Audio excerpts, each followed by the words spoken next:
రైతులకు ఇచ్చే ప్రతి రూపాయి గొప్పదే.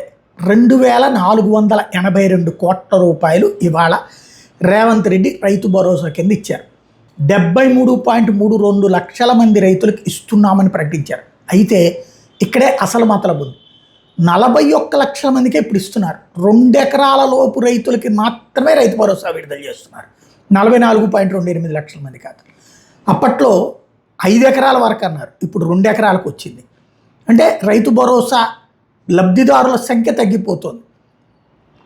చిన్న సన్నకారు రైతులకి మాత్రమే ఇవ్వాలన్నటువంటి కాన్సెప్ట్. వాస్తవంగా ఎన్నికల ముందు ఆ ముక్కే చెప్తే సరిపోతుంది. కేసీఆర్ ఇస్తానన్న డబ్బులకి డబ్బులు ఇస్తానని చెప్పి చివరికి ఇచ్చిన దాన్ని సరిపుచ్చుకోమని చెప్పేటటువంటి పరిస్థితి. కేసీఆర్ ఎన్ని ఎకరాలు ఉంటే అన్ని ఎకరాలకి ధనవంతులకి సామాన్యుడికి ఒకటేనా అన్నటువంటి అప్పుడు చేసిన ప్రస్తావన. ఇప్పుడు సీన్ మార్చారు, రూటు మార్చారు. బట్ ఆ మాత్రం రైతులకి 40 లక్షల మందికి తలా 2 ఎకరాలకి డబ్బులు ఇవ్వడం అన్నది మంచి పరిణామమే. కానీ మాట తిప్పారు, మడమ తప్పారు.